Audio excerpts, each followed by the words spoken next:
The movie begins as an old blue car stops. George's family moves into a new house, which is not very modern. They don't have electricity, and there isn't enough food for the entire family. His mother tells George to thank God for what they have before their meal. The next day, George goes to his new school, and his mother makes him promise not to fight with anyone. Class begins, and George volunteers to answer a question, but the teacher ignores him due to his status. During lunch break, all the children eat except George, who has nothing with him. Another boy mocks him because he can't afford to buy a piece of bread, which infuriates George, and he ends up getting into a fight because of it. Apparently, it's the only thing he's good at. Years pass, and George and a friend watch a drunk man leaving a bar. They follow him, knock him down, and search for his wallet. However, it turns out that the drunk man is a policeman, and it was a trap. They run away, and George hides under a seaway inspection. A policeman with a dog descends, but George masks his smell with the seaway waiter so the dog won't sniff him out. It seems to work, and the police leave. George, now dirty, walks on the street and sees a TV ad about a job corps that offers education, training, and even pays for it.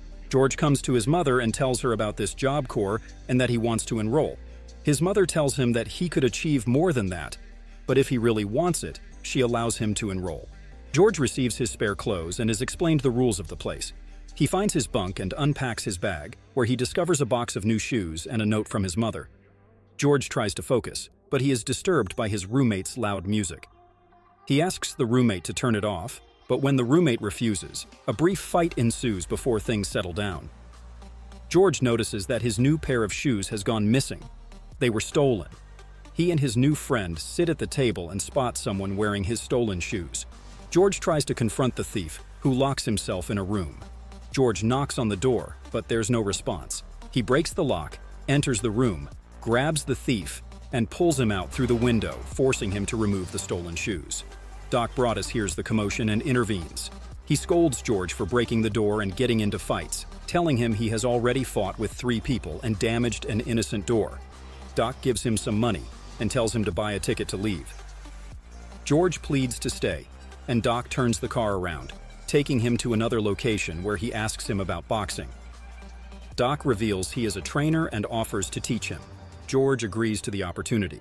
George steps into the ring for the first time, and spectators gather to watch the fight.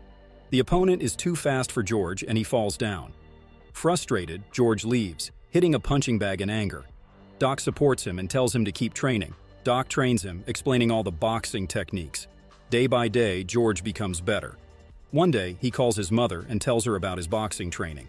His mother is not thrilled about this new development, and the call is cut off due to a lack of money. In another fight, George easily wins.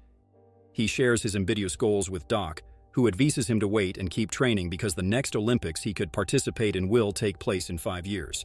However, we see George in the ring at the Olympics after just 1 year, facing a Russian boxer. The fight doesn't seem fair due to George's limited experience, but something awakens in him, and he starts throwing punch after punch.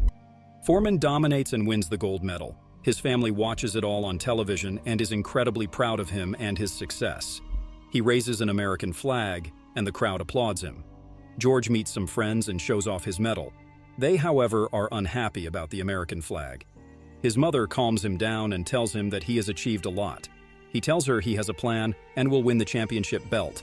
But his mother, as usual, is not happy that her son will continue to fight. At Oakland Airport, George notices a beautiful girl and approaches her to introduce himself. He learns her name is Paula. He asks for her phone number, but she insists he writes down his own. George falls in love with her. Doc introduces him to Dick Sadler and Archie Moore, who will train Foreman. George's career soars as he defeats numerous opponents and trains hard to become better. His relationship with Paula blossoms, and he invites her on a date. They grow closer, and George continues to win matches with incredible scores. He eventually marries Paula. Doc tells George that he is ready, and an important match against Joe Frazier begins. Frazier is the favorite in the ring. George's trainers motivate him and wish him success. Round 1, George takes powerful hits but manages to stay on his feet.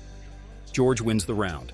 Round 2, Frazier receives a series of punches he can't handle and falls, losing the match. George Foreman, the new world heavyweight champion, is embraced by Doc and the entire team. The scene shifts and we see a celebration in the winner's honor. George gives a few interviews and proposes to his friend to be his money man. They shake hands and reconcile. George comes home, where Paula is waiting to congratulate him. Later, he sees an interview with Muhammad Ali on TV, stating that he's ready to beat Foreman anytime. George has become wealthy, owning numerous cars, a big house, and now he has a child. However, his relationship with Paula seems to be deteriorating. They sit at the table, and Mary announces that she's pregnant. He argues with his wife because of other women. He catch Muhammad making fun of George in front of people. George looks imposing but says nothing and leaves. Ali continues the show. Their fight begins, but after George's fight with Frazier, it seems like Ali doesn't stand a chance. George pushes him towards the ropes and delivers multiple punches.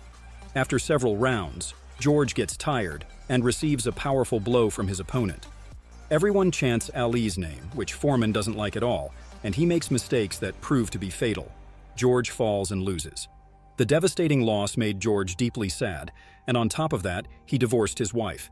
He fired his trainers, believing that he lost because of them. Half a year after the knockout from Ali, Foreman participated in a boxing show against 5 other fighters, and the match was commented on by Muhammad Ali. A brawl unexpectedly broke out between trainers in the ring. George demanded a rematch with Ali, but it didn't happen. George received news that his sister was giving birth, and he immediately went to the hospital. The family told him that she was in critical condition and all they could do was pray. He went outside, even though he hadn't prayed in a long time. He started praying for Mari. He prayed to God that if someone had to die, it should be him, not the child. Something inexplicable happened, and the doctors couldn't explain it, but the child was born healthy. In another fight, George wasn't as sharp as before. He seemed more distracted than usual and ended up losing. In the locker room, while talking to his team, he lost consciousness. He regained consciousness after some time and said that he had died and Jesus Christ had appeared to him. Now he speaks about this experience in church and expresses his desire to become a preacher. Doc meets him outside and tells him they still have a chance to meet Ali, to which George replies that he's done with boxing. Doc can't believe it. While in the church, George meets Mary Joan, whom he had seen many times in the front pew. They went out for coffee and grew closer. Instead of going to the movies with Joan, George takes her to an old church he wants to buy and preach in. 7 years later, we see George in the church in front of many people, including Joan and their children. George has become a trusted priest. A woman asks Priest Foreman to train her grandson, but George refuses. Meanwhile, while having fun with his children, he sees on the news that the woman's grandson he refused to train has committed a crime. This awakens in him the desire to open his own training gym. He renovates the building and is now ready to welcome young people for training sessions. A financial problem arises and the lights go out. At the bank, he is informed that his account is empty due to investments in risky assets, and now the bank needs to seize his properties. George starts appearing in commercials and sells his belongings to make some money. But even with all these efforts, the money is not enough. George can't let things stay like this, so he decides to return to boxing. He decides to leave priesthood because it doesn't bring him enough money. He goes back to Doc after many years. Doc wasn't ready to train him, but George convinces him. However, before anything else, Doc tells him he needs to lose a few kilograms because he was too fat. George's training begins. He works hard to achieve his goal. George is on a diet, which he doesn't like, but he is forced to follow. Eventually, he is allowed to lose weight. Now, Doc accepts him for training. The training continues, and George reminisces about the times when he was strong. 10 years after his last fight, George steps into the ring again. Doc begs him to let go of his old ways, but this time, he will do it his way. George beats him, but wants to stop the fight.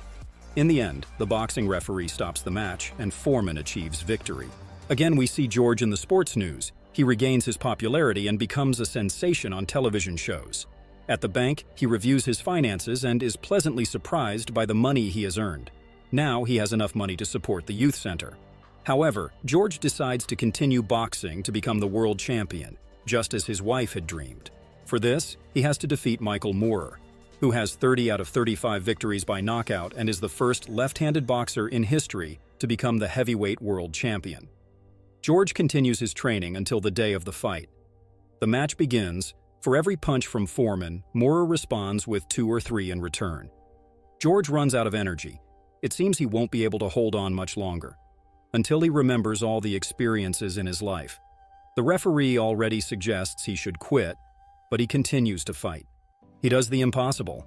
Everyone is shocked by his last blow, but it happened. George has become the new heavyweight world champion. And with that, the movie concludes, leaving us with the image of George Foreman triumphing as the new heavyweight world champion after a challenging and persevering battle.